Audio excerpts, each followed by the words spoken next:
بسم اللہ الرحمن الرحیم۔ السلام علیکم۔ میرا نام مریم ہے اور میں اسلام آباد سے ہوں۔ میرا ایک بھائی ہے اور ایک بہن ہے، ہم لوگ 3 بہن بھائی ہیں۔ ویسے تو ہم لوگ کراچی کے رہنے والے ہیں، لیکن مما کی نوکری کی وجہ سے ہمیں اسلام آباد میں شفٹ ہونا پڑا۔ میری نانی اسلام آباد میں گرلز کالج میں پروفیسر تھی اور حضرت سروس نانی کی ڈیتھ ہو گئی، پھر نانی کی جگہ میری مما کو جاب مل گئی اور ہم لوگ اسلام آباد شفٹ ہو گئے، لیکن ڈیڈی کراچی میں ہی رہے کیونکہ ڈیڈی کا کراچی میں بہت بڑا بزنس تھا۔ ڈیڈی 2 ہفتوں بعد، کبھی 1 ماہ بعد ہمارے پاس چکر لگاتے، پھر واپس چلے جاتے اسلام آباد میں جہاں پہ ہم نے گھر لیا۔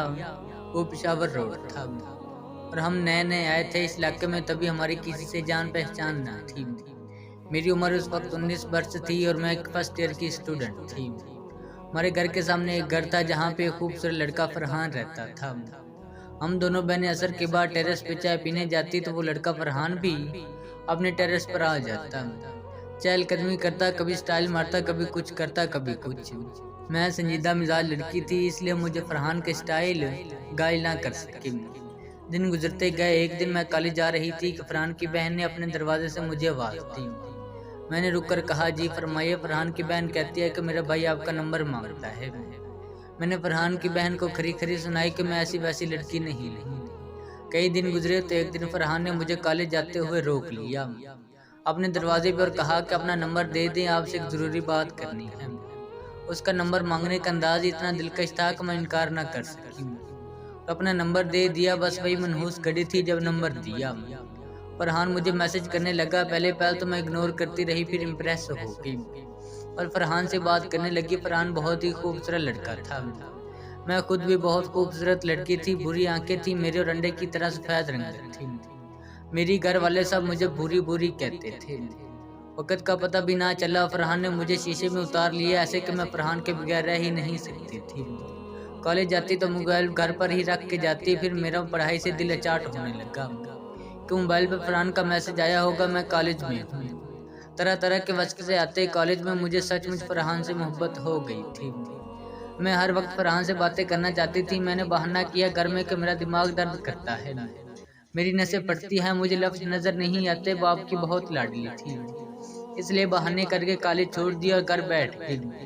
بس پھر تو فرحان سے دل کھول کر باتیں ہونے لگی۔ فرحان مجھے گھر سے باہر بلاتا ملنے کے لیے، لیکن میں انکار کر دیتی تھی کیونکہ جب میں کالج پڑھتی تھی تب بہت سی سہیلیاں مجھے رونے دھونے کرتی کہ فلاں لڑکے نے دھوکہ دیا ہے، ملنے کے بعد عزت داغدار کر کے چھوڑ دیا۔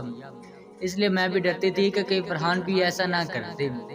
کہتے ہیں کہ محبت اندھی ہوتی ہے، مجھے فرحان نے مجبور کیا ملاقات کے لیے، تو میں نے گھر میں بہانہ کیا کہ کالج میں تقریب ہے، اس ٹیچر نے مدعو کیا ہے ان اسٹوڈنٹ کو جو کالج چھوڑ گئے ہیں۔ میں صبح تیار ہو کر گھر سے نکلے اور فرحان گاڑی لے آیا اور ہم گاڑی میں بیٹھ کر 2 گھنٹے سفر کرتے رہے، پھر ایک ریسٹورنٹ میں چلے گئے۔ ہم بس باتیں کرتے رہے۔ فرحان نے کچھ بھی غلط نہ کیا تو مجھے یقین آ گیا کہ سہیلیاں سے جھوٹ بولتی ہیں کہ لڑکے پرینک کرتے ہیں۔ واپس گھر آ گئے۔ کچھ دنوں بعد پھر ہم نے ایک ملاقات کی گھر سے باہر۔ مجھے فرحان سے بہت غضب کی محبت ہو گئی تھی۔ میں خان فیملی سے تھی اور فرحان شاہ فیملی سے تھا۔ لوگوں سے سنا تھا کہ شاہ فیملی اپنی فیملی سے باہر رشتے نہیں کرتے۔ میں فرحان سے کہتی تو وہ کہتا کہ وقت تو آنے دے، سب کچھ ٹھیک ہو جائے گا۔ فرحان کوئی جاب کرنے لگ گیا، مجھے ٹائم کم دینے لگا۔ پھر ایک دن فرحان نے میرا نمبر بلاک کر دیا تو میری تو جان ہی نکل گئی۔ میں باغی فرحان کی خالہ کے گھر گئی جو کہ فرحان کے گھر کے ساتھ گھر تھا۔ فرحان کی خالہ کی بیٹی سے فرحان کے بارے میں پوچھا ہلے بہانے سے، تو اس نے بتایا کہ فرحان کی کل منگنی ہو گئی ہے۔ میں نے اپنی بہن کے نمبر سے فرحان کو کال کی اور کہا کہ آپ نے منگنی کر لی، تو آگے سے فرحان تنزیہ طور پر مسکرایا، کال کاٹ دی۔ مجھے بہت دکھ ہوا، اتنا دکھ ہوا کہ میں ڈپریشن کا شکار ہو گئی اور بالکل ہی بستر کے ساتھ چپک گئی اور دن بدن کمزور ہوتی گئی۔ میری ایک کالج کی سہیلی تھی، وہ میری خبر لینے آئی تو میں نے اس کے ساتھ فرحان والی بات شیئر کی تو اس نے مجھے کہا کہ وہ ایک عورت کو جانتی ہے جو تعویذ وغیرہ کرتی ہے، تو آپ میرے ساتھ چلو۔ ہم اس کے ساتھ چلتے ہیں۔ میں بڑی مشکل سے اس کے ساتھ اس عورت کے پاس گئی۔ اس عورت نے 10,000 روپے لیے اور 2 تعویذ دیے کہ ایک تعویذ کسی وزن کے نیچے رکھنا، دوسرا تعویذ کسی درخت کے ساتھ لٹکانا۔ میں نے ایسا ہی کیا تو فرحان مجھ سے دوبارہ بات کرنے لگ گیا اور میری صحت قدرے بہتر ہوگی، لیکن کچھ ہی دنوں بعد فرحان اپنی منگنی توڑ کر کوئی اور لڑکی بگا کر لے گیا اور کورٹ میرج کر لی۔ مجھے پھر وہی دورے شروع ہو گیا کیونکہ میں فرحان کو ٹوٹ کے چاہتی تھی۔ اب کی بار مجھے فرحان سے محبت نہ رہی بلکہ انتقام کا ذہن بن گیا۔ میں نے اپنی سہیلی سے کہا کہ کوئی کالے جادو والا ڈھونڈو۔ میری سہیلی نے ایک کالے جادو والا ڈھونڈا اور ہم دونوں سہیلیاں اس کالے جادو والے کے پاس چلی گئیں۔ ادھیڑ عمر کا کرخت شکل کا بندہ تھا۔ اس نے میری سہیلی کو باہر بٹھایا، مجھے اندر کمرے میں لے گیا۔ مسئلہ سننے کے بعد اس نے میرا ہاتھ پکڑ لیا۔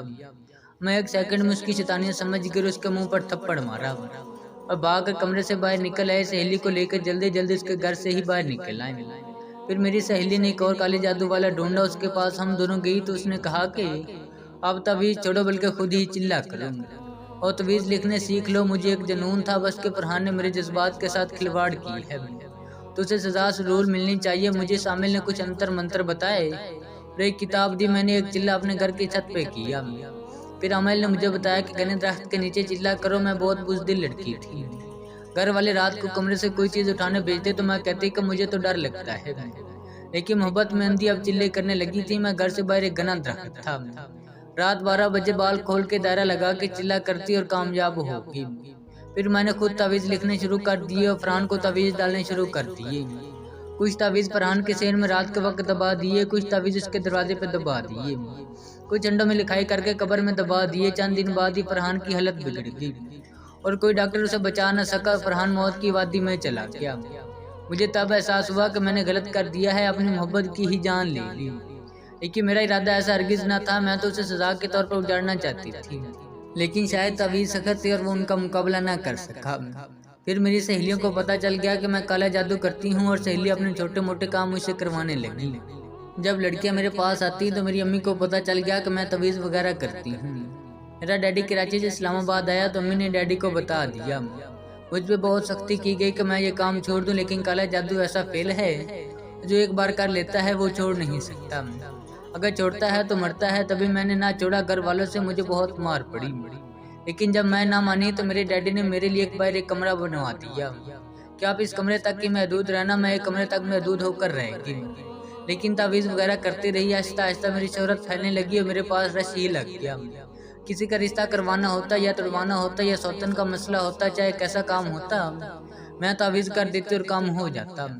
پہلے تو میں 8-10 ہزار روپے لیتی تھی، پھر جب کام لوگوں کے ہونا شروع ہو گئے تو لوگ مجھے کام ہونے کے بعد بھی 30-40 ہزار دے جاتے۔ پھر میں نے کئی بڑے بڑے مشکل کام بھی کیے اور 50-50 ہزار روپے بھی لیا۔ جب پیسہ آیا تو میرے گھر والے بھی خوش ہو گئے، مجھے کمرے سے گھر تک رسائی دے دی۔ اب میں لوگوں کے کام تو کرتی ہوں مگر مجھے خود ایک پل بھی سکون نہیں رہا۔ بے چینی بے قراری مسلسل رہتی ہے علاقے میں۔ اب میں بھورنی جادوگرنی کے نام سے مشہور ہوں، لوگ میرے مرید ہوئے پھرتے ہیں۔ میں سوچتی ہوں کہ ایک انسان کی محبت نے مجھے کیا سے کیا بنا دیا۔ میں خود کو فرحان کے مجرم سمجھتی ہوں، لیکن فرحان بھی تو میرا مجرم تھا۔ میرا مقصد فرحان کو قابو کرنا تھا، لیکن وہ کالا جادو کا اثر برداشت ہی نہ کر سکا۔ اختتام۔